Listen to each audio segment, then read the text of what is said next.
नमस्कार मंडळी, तर स्वागत आहे तुमचं आमच्या स्वामी समर्थ या यूट्यूब चॅनलवर। तर आता येत आहे अधिक महिना, ज्याला आपण पुरुषोत्तम मास, धोंड्याचा महिना असे सुद्धा म्हणतो। तर पंचांगातील अत्यंत पवित्र आणि महत्त्वाचा काळ आहे। दर 3 वर्षांनी एकदा येणारा हा अतिरिक्त महिना म्हणजे हा 13वा महिना आध्यात्मिक उन्नतीसाठी विशेष मानला जातो, ज्यालाच आपण पुरुषोत्तम मास सुद्धा म्हणतो, अधिक मास सुद्धा म्हणतो। पुरुषोत्तम मास 2026 17 मे ते 15 जून बद्दल माहिती आणि त्याचे महत्त्व मराठीमध्ये आम्ही तुमच्यासाठी खालील प्रमाणे घेऊन आलेलो आहोत। तर नंबर 1, पुरुषोत्तम मास हा का म्हणतात, याचे काही धार्मिक महत्त्व। तर भगवान विष्णूंचे नाव, अधिक मासाचे अधिपती भगवान विष्णू आहेत। पुराणानुसार या महिन्याला स्वतः भगवान विष्णूंनी पुरुषोत्तम हे नाव दिलेले आहे, म्हणून याला पुरुषोत्तम मास असे म्हटले जाते। आता पावन काळ, हा महिना अत्यंत पवित्र मानला जातो। या काळात केलेली म्हणजेच या महिन्यात केलेली भक्ती, व्रत आणि दान यांचे फळ इतर महिन्यापेक्षा अधिक पटीने मिळत असते असे सुद्धा मानले जाते। आता नंबर 2 वर आहे अधिक मासाचे महत्त्व आणि काही फायदे। तर नंबर 1 आहे पापमुक्ती। या महिन्यात म्हणजे धोंड्याच्या महिन्यात विष्णूंची आराधना, पूजा आणि नामस्मरण केल्याने साधकाचे सर्व पाप नष्ट होतात आणि त्यांना मोक्ष मिळतो अशी सुद्धा मान्यता आहे। नंबर 2 वर आहे दानधर्माला महत्त्व।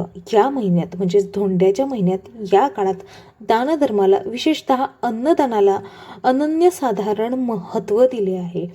भावनिक आणि आध्यात्मिक शुद्धी, या काळात या महिन्यात सात्विक आहार ग्रहण करणे, उदाहरणार्थ फलाहार आणि शांत राहणे हे आरोग्यासाठी आणि मनाच्या शुद्धीसाठी फायदेशीर मानले जाते। आता शुभ फळ, पौराणिक कथेनुसार या महिन्यात पुरुषोत्तमाचीच म्हणजेच भगवान विष्णूंची पूजा केल्याने तुमच्या जीवनातील सर्व अडथळे दूर होतात। आता नंबर 3 वर आहेत या महिन्यात म्हणजेच अधिक महिन्यात काय करावे, काही नियम आहेत। तर सर्वात प्रथम आहे विष्णू पूजा। भगवान विष्णूंची पूजा श्री विष्णू सहस्त्रनाम आणि ओम नमो भगवते वासुदेवाय या मंत्राचा जास्तीत जास्त तुम्हाला शक्य असेल तेवढा जप करावा। हा जप मनाभावापासून सुद्धा करावा। त्यानंतर आहे सात्विक आहार। या महिन्यात मांसाहार टाळून सात्विक अन्न ग्रहण करावे। नंतर आहे दान, गरजूंना आपापल्या सोयीप्रमाणे अन्न, वस्त्र किंवा दिव्यांचे, ज्याला आपण दीपदान असं म्हणतो, याचे दान करावे।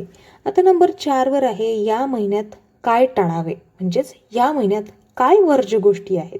तर या महिन्यात शुभ कार्य जसे अधिक मासात विवाह, मौजीबंधन, गृहप्रवेश किंवा नवीन व्यवसाय करणे सुद्धा टाळावेत। नवीन वस्तू खरेदी, नवीन दागिने, गाडी किंवा घर खरेदी करणे अनेक जण या महिन्यात टाळतात। आता थोडक्यात सांगायचे झालेच तर अधिक मास हा आध्यात्मिक साधनेचा आणि विष्णू भक्तीचा महिना आहे असे मानले जाते, जो तुमच्या जीवनात शांती आणि पवित्रता आणतो। व्हिडिओ शेवटपर्यंत बघितल्याबद्दल तुमचे मनापासून खरंच खूप धन्यवाद। व्हिडिओ जर आपल्याला आवडला असेल तर लाईक, शेअर नक्कीच करा आणि हो, असेच माहितीपूर्ण नवनवीन व्हिडिओ पाहण्यासाठी आमच्या चॅनलला सबस्क्राईब करून कमेंट बॉक्समध्ये श्री स्वामी समर्थ लिहायला विसरू नका। धन्यवाद।